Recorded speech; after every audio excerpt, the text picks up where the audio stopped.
एक गांव में राकेश नाम का एक गरीब अपनी पत्नी सविता और बेटे बंटी के साथ में एक झोपड़ी में रहता है। राकेश बहुत गरीब होता है और उसके पास एक छोटा गैस चूल्हा होता है जिस पर वो समोसे बनाकर बेचता है और उसकी कमाई से अपने परिवार का पेट पाल रहा होता है।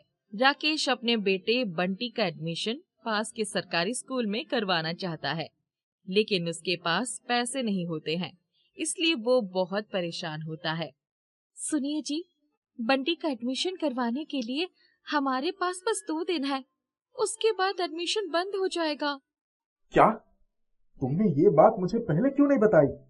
अब 2 दिन में मैं बंटी के एडमिशन के लिए पैसे कहाँ से लाऊंगा? राकेश बहुत परेशान हो जाता है और उसको कुछ समझ नहीं आता है कि वो क्या करे।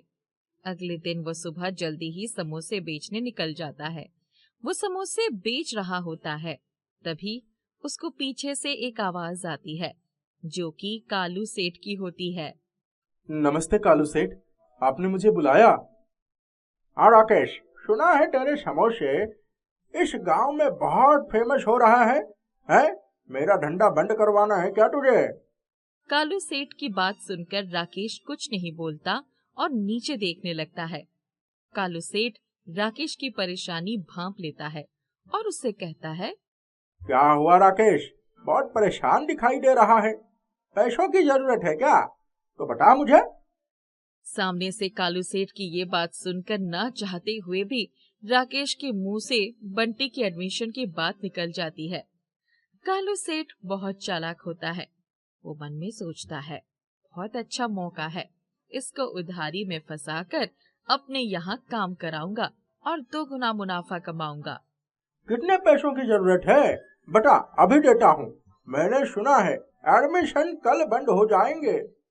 कालू सेठ की बात सुनकर राकेश उसे पूरे एडमिशन में 2000 रुपए लगेंगे ऐसा बताता है।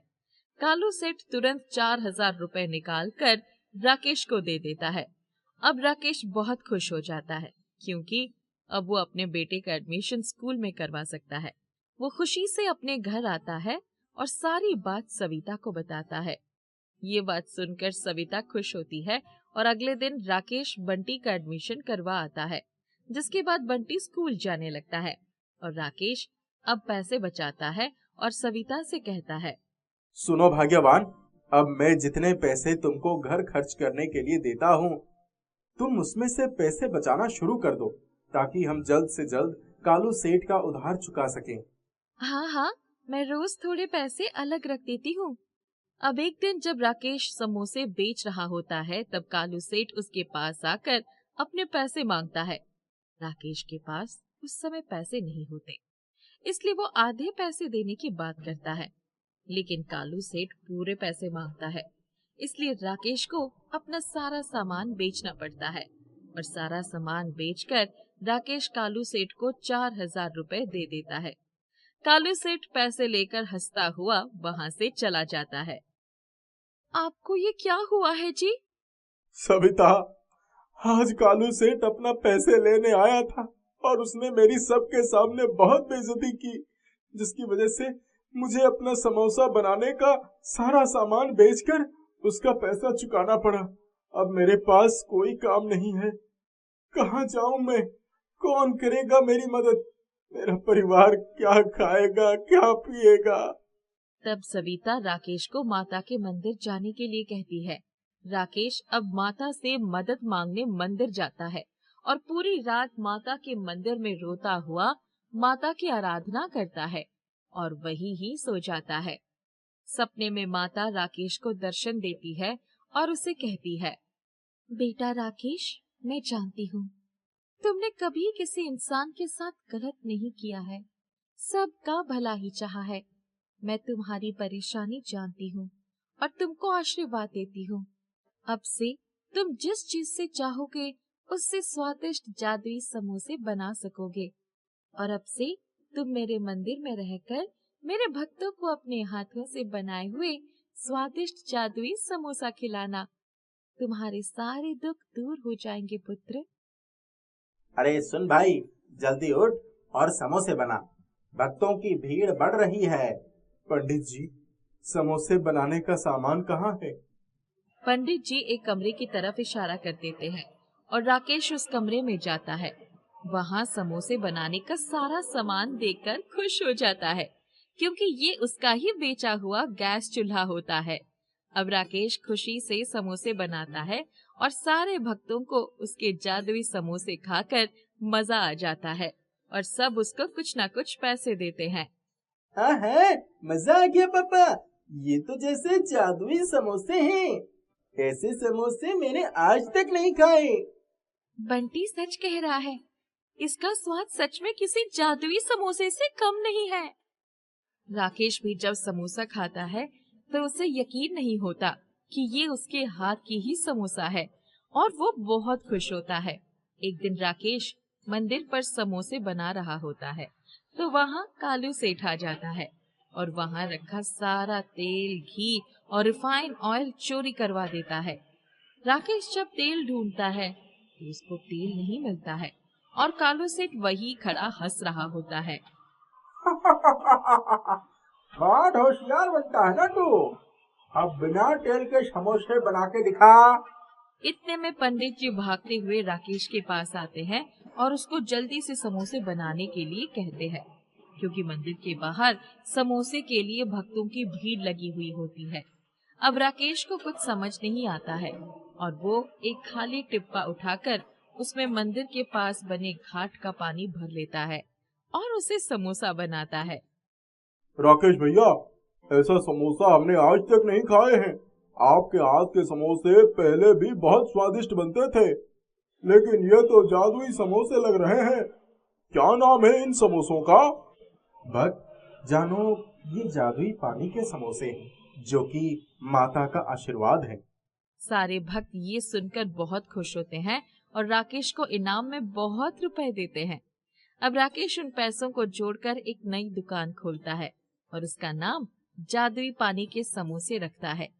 इस बात से कालू सेठ राकेश से बहुत बुराई मानने लगता है, क्योंकि अब उसकी दुकान चलना बंद हो जाती है। मुझे माफ कर दो राकेश, मुझे नहीं पता था कि माता दुर्गा का आशीर्वाद है तुम पर। मुझे माफ कर दो, मुझे अपनी गलती का एहसास हो चुका है। राकेश कालू सेठ को माफ कर देता है और खुशी से अपनी दुकान चलाता है और हर हफ्ते मंदिर के भंडारे में भी अपने समोसे सबको फ्री में बांटता है और हर जरूरतमंदों की मदद करता है। अब उसका पूरा परिवार एक संपन्न परिवार हो जाता है और वो अब अपने परिवार के साथ खुशी खुशी रहने लगता है। कैलाशनाथ सोफे पर बैठकर चाय की चुस्कियां ले रहे थे। उनकी धर्मपत्नी माधुरी भी वहां आकर बैठ गई। बहू ने चाय बहुत अच्छी बनाई है। इसका मतलब ये है कि वो भी रसोई में जाती रही होंगी। अमीर घर से आई है, चाय में मसाला डालती है, हमारे खर्चे बढ़ा रही है। जो भी हो, चाय में स्वाद है। अब खाना भी अच्छा बनाए तो मानू। अरे बनाएगी बनाएगी। आप बड़ी तरफदारी कर रहे हैं उसकी। मैं क्या बुरा खाना बनाती हूँ? अब ये किसने कह दिया? तुम बहुत दिन तक खाना बना चुकी हो, अब आराम करो। अब बहू के हाथ के खाने का समय आ गया है। इतने में बहू श्वेता आ गई। पापा जी, मम्मी जी, यह लीजिए, बिस्किट खा लीजिए। नमकीन और लाऊं क्या? नहीं नहीं, अब हमें कुछ नहीं चाहिए। जाओ तुम भी चाय पी लो। देखो बहू कैसे मटकती हुई जा रही है। दौलत की गर्मी है, धीरे धीरे उतर जाएगी। कुछ दिन बीत गए। श्वेता बहू अपने पति संजय के पास चली गई। सुनिए जी, महीना पूरा होने में 10 दिन बाकी है और चावल दाल मसाले समाप्त हो रहे हैं। बजट कुछ बढ़ गया है, मुझे बैंक से रुपए निकालने होंगे। अब बड़े घर से बड़ी बहुरिया आई है तो खर्चे भी बढ़ेंगे ही। मम्मी, हमारी लाइफस्टाइल कुछ तो बदल रही है। अच्छी बात है। अच्छी बात है, रकम भी अच्छी लगेगी, उसके लिए भी तैयार रहना। बहू श्वेता समझ चुकी थी कि धन की कमी के कारण यह लोग खर्च में कटौती की बात सोच रहे हैं। उसने अपने पास रखे हुए कुछ रुपए घर के सामान के लिए लगा दिए। अरे श्वेता, तुम कब तक अपने मायके के पैसे लगाती रहोगी? हमें अपने पैरों को अपनी चादर में सिकोड़ कर रखना होगा। अरे बेटा, आज यह पैसे लगा रही है, कल इसी बात का ताना मारेगी और हमें सुनना पड़ेगा। हाँ मम्मी, सही कह रही हो। अमीर लोग बड़े घमंडी होते हैं। यह अपनी अमीरी का रुतबा दिखाकर हमें हमेशा दबाने की कोशिश करेगी। माँ, इसकी लगाम कसकर पकड़ना, वरना ये सर पर चढ़ जाएगी। बेटा तुम चिंता मत करना, मैं इसको सही कर दूंगी। बस तुम्हारे पापा बीच में टांग न डालें तो अच्छा है। समय बीतता गया। माधुरी कुछ रुपए अपने पास छुपा लेती है, इसीलिए खर्चे का सही बजट सामने नहीं आ पाता। कई बार श्वेता ने बिना कहे ही घर के खर्चे के लिए अपने पास के रुपए लगा दिए। उसे मायके से पापा और भाइयों से भी बहुत रुपए मिल जाता था। एक दिन श्वेता ने अपने पति संजय से खुलकर बातचीत की। देखिए, घर का खर्च बढ़ गया है, महंगाई भी बढ़ गई है। इसके बारे में मैं क्या कर सकता हूँ? यह सब मेरे बस का नहीं है। माँ से बात किया करो। देखिए, मैं तो राह निकालने की बात कर रही हूँ, आप नाराज मत होइए। मैं चाहती हूँ कि एक छोटा व्यापार किया जाए और उससे आमदनी बढ़ जाएगी। मेरे पापा और भैया पैसों की मदद के लिए तैयार हैं। हम सूरत से साड़ी मंगवाकर यहाँ दुकान में बेचेंगे। दुकान का किराया और साड़ी का स्टॉक लेने के लिए बहुत पैसा लगेगा। मुझे सारा पैसा मिल जाएगा। ठीक है, फिर जब सारी व्यवस्था है तो फिर आगे बढ़ने में हर्ज ही क्या है। श्वेता क्लोथ स्टोर्स के नाम पर किराए पर एक दुकान खुल गई और उसका हिसाब किताब श्वेता रखने लगी। दुकान अच्छी चलने लगी और घर का खर्च भी सही ढंग से चलने लगा। देखो, बहू हो तो ऐसी, अमीर घर से आई है लेकिन घमंड नहीं है। अपनी सूझबूझ, लगन और मेहनत से इतनी बढ़िया दुकान चलाई है। मायके के दम पर इतराती है, वरना सारी हेकड़ी निकल जाती। माधुरी, यह भी तो सोचो, मायके वालों को इसके ऊपर कितना विश्वास है। उन्होंने आंख बंद करके रुपया लगा दिए और उसका अच्छा फल मिल रहा है। माधुरी को बड़ी जलन होती है। हर तरफ श्वेता के नाम के झंडे पर गए। माधुरी अब दुकान पर भी जाने लगी और मौका देखकर गल्ले से पैसे भी निकालने लगी। वह रुपए घर में छिपाकर रखने लगी थी। आजकल दुकान में प्रॉफिट कम हो गया है। साड़ियाँ तो बहुत बिक रही हैं। आखिर पैसा जा कहाँ रहा है? श्वेता जी, अब मैं छोटे मुंह क्या कहूँ, सीसीटीवी फुटेज में सब कुछ है, आप ही देख लीजिए। श्वेता ने जब सीसीटीवी फुटेज खंगाले तो माँ जी के द्वारा चोरी किए हुए रुपए की बात सामने आई। अब तक 50,000 रुपए का गमन हो चुका था।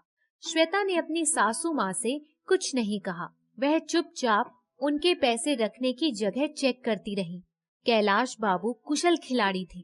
उन्होंने सब कुछ भांप लिया था। वह जान गए थे कि माधुरी श्वेता को नीचा दिखाने के लिए सब खेल खेल रही है। एक दिन श्वेता ने हिसाब मिलाया तो पता चला अब तक 25,000 रुपए का घाटा हो चुका है। बड़ी चली थी बिजनेस करने के लिए, सब घाटा कराकर रख दिया। बिजनेस करना सबके बस की बात नहीं। अब यह घाटा श्वेता ही पूरा करेगी। जब घाटे की बात सामने आई तो कैलाश बाबू ने माधुरी द्वारा छिपाए हुए रुपए की पोटली निकालकर सबके सामने रख दिया। आप सब लोग समझते हैं कि दुकान में घाटा हुआ है। यह देखो, सारे मुनाफे की रकम माधुरी ने बहुत सहज कर रखी है ना माधुरी? माधुरी को काटो तो खून नहीं। वह ज्यादा कुछ बोल नहीं पाई। श्वेता ने स्थिति संभाल ली। माँ जी का दिमाग हम सबसे ज्यादा चलता है। घर की बड़ी होने के कारण इन्होंने बहुत चतुराई के साथ इतनी अच्छी बचत करके दिखा दिया कि नारी शक्ति पुरुषों से कम नहीं होती। नारी शक्ति जिंदाबाद, नारी शक्ति जिंदाबाद।